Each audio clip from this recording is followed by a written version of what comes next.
ভদ্রেশ্বরে rail engine বেলাইন হয়েছে বলে খবর। হাওড়া বর্ধমান মেন লাইনে ট্রেন চলাচল বন্ধ। সকাল 8:15 নাগাদ ব্যান্ডেলের দিকে যাওয়ার সময় ইঞ্জিন বেলাইন হয়ে যায়। আপ লাইন ও রিভার্স লাইনে ট্রেন চলাচল বন্ধ হয়ে পড়ে বলে খবর। শুধু একটি ডাউন লাইন দিয়ে এই মুহূর্তে ট্রেন চলাচল করছে। দুর্ঘটনাগ্রস্ত রেল ইঞ্জিনের ছবি আপনারা দেখছেন। ভদ্রেশ্বরে রেল ইঞ্জিন বেলাইন, হাওড়া বর্ধমান মেন লাইনে ট্রেন চলাচল বন্ধ। সকাল 8:15 নাগাদ এই ঘটনা। ব্যান্ডেলের দিকে যাওয়ার সময় ইঞ্জিন বেলাইন হয়ে যায় বলে খবর। এই মুহূর্তে কি পরিস্থিতি একটু জানবো। বিধান সরকার আমাদের প্রতিনিধি রয়েছেন আমাদের সঙ্গে টেলিফোন লাইনে। বিধান, কি খবর এই মুহূর্তে?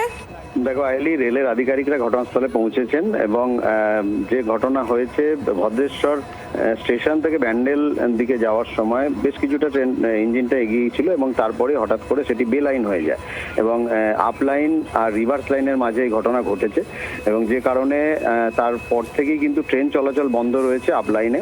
এবং সকালের দিকে প্রচুর ট্রেন, যে হাওড়ামুখী যে ট্রেনগুলো আছে সেগুলো রিভার্স লাইন দিয়ে চলাচল করানো হয়, কারণ সকালের দিকে অনেক বেশি রাশ থাকে হাওড়ার দিকে যাওয়ার, কিন্তু সেই লাইনটাও বন্ধ রয়েছে এবং একমাত্র ডাউন লাইন, যেটা 1 নম্বর লাইন বলা হয়, সেই লাইনটা খোলা রয়েছে এবং সেখান দিয়ে ডাউন ট্রেনগুলো চলাচল করছে। আপ লাইনে সম্পূর্ণ ট্রেন কিন্তু বন্ধ রয়েছে এবং রেলের যারা উচ্চপদস্থ আধিকারিকরা ঘটনাস্থলে আরো পৌঁছাচ্ছেন বলে আমরা জানতে পারছি।